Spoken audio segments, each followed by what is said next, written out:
बिस्मिल्लाहिर्रहमानिर्रहीम। अन उम्मे कुलसूम बिनत उक़बा क़ालत समेअतु रसूलल्लाहि सल्लल्लाहु अलैहि वसल्लम यक़ूल लैसा बिल काज़िब मन अस्लह बैन अन्नास फ़क़ाल खैरन औ नमा खैरा। उम्मे कुलसूम बिनत उक़बा रज़ी अल्लाह अन्हा की रवायत है कि मैंने रसूलुल्लाह सल्लल्लाहु अलैहि वसल्लम को सुना कि आपने फरमाया, वो शख्स झूठा नहीं है जो लोगों के दरमियान सुलह कराए और इसके लिए अच्छी बात या कहे या किसी अच्छी बात को बढ़ाकर बयान कर दे। ये मालूम है कि सच्चाई सबसे बड़ी नेकी है। सिद्क़ कुरान मजीद में इस खूबी के साथ बयान हुआ है कि यही दर हकीकत एक बंदा मोमिन का हदफ होना चाहिए कि उसकी नीयत, उसका कौल, उसका इरादा, ये सब सिद्क़ पर मबनी हो। इसी तरह सादिकीन की ताबीर कुरान में इख्तियार की गई है। यही सादिकीन हैं कि जो जब अपने आखिरी मर्तबे पर पहुंच जाते हैं तो इनको सिद्दीक़ कहा गया है।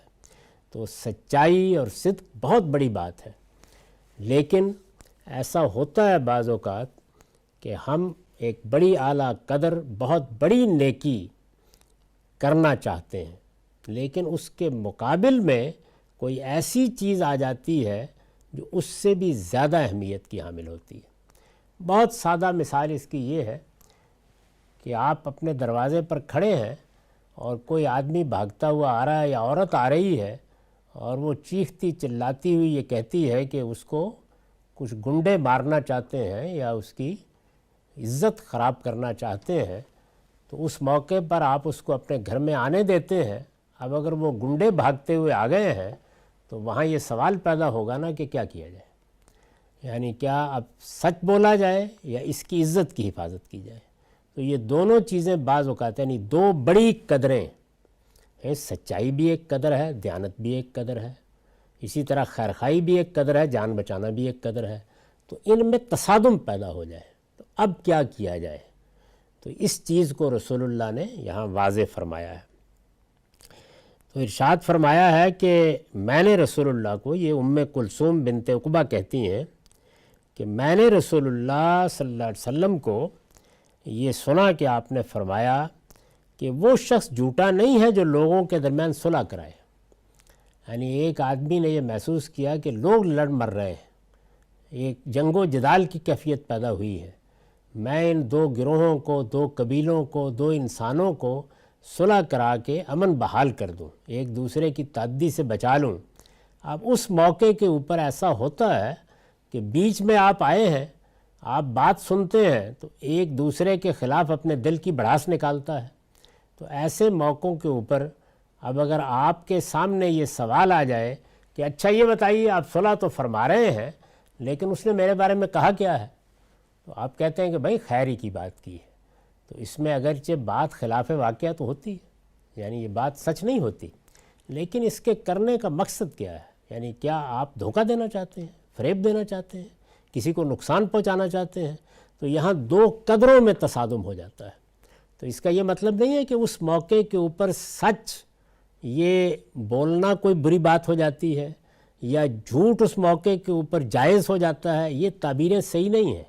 सही ताबीर ये है कि सच सच है, सच ही अल्लाह के यहाँ नेकी है, वही खैर है।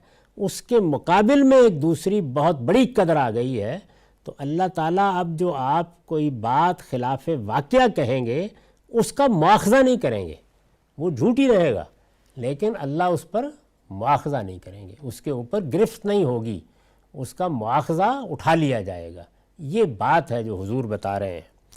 तो फरमाया कि उस शख्स को झूठा मत कहो जो लोगों के दरमियान सुलह कराए, मन असला बैन अन्नास फ़क़ाला खैरन, और वजाहत भी कर दी कि सुलह कराने के लिए दास्तान सराई नहीं, उसने कोई अच्छी खैर की बात कही, यानी माहौल को ठंडा करने के लिए उसने बात खैर की कही। और नमा खैरन, या बात तो असल में कोई एक जुमला बोला गया था अच्छाई का, उसने बढ़ा दिया, कुछ मुबालगा कर दिया उसमें, ताकि सुलह की फ़ज़ा पैदा हो जाए। तो हुजूर ने फरमाया कि इस शख्स को झूठा ना कहा करो, क्योंकि जो मजहबी मंतिक होती है وہ ایسے موقعوں پر بعض اوقات نمایاں ہو جاتی ہے۔ اس کی ایک بہت غیر معمولی مثال ہماری تاریخ میں پیش آئی تھی، جب ہمارے محدثین نے رسول اللہ کی روایتیں بیان کرنے والوں کے کردار سیرت کو بیان کرنا شروع کیا تو لوگوں نے کہا تم تو غیبت کر رہے ہو۔ تو اس وقت انہیں بتانا پڑا کہ اس وقت غیبت کو دیکھیں یا رسول اللہ کی نسبت سے پھیلائے جانے والے جھوٹ کو دیکھیں، تو وہاں بھی دو قدروں کا تصادم ہوا۔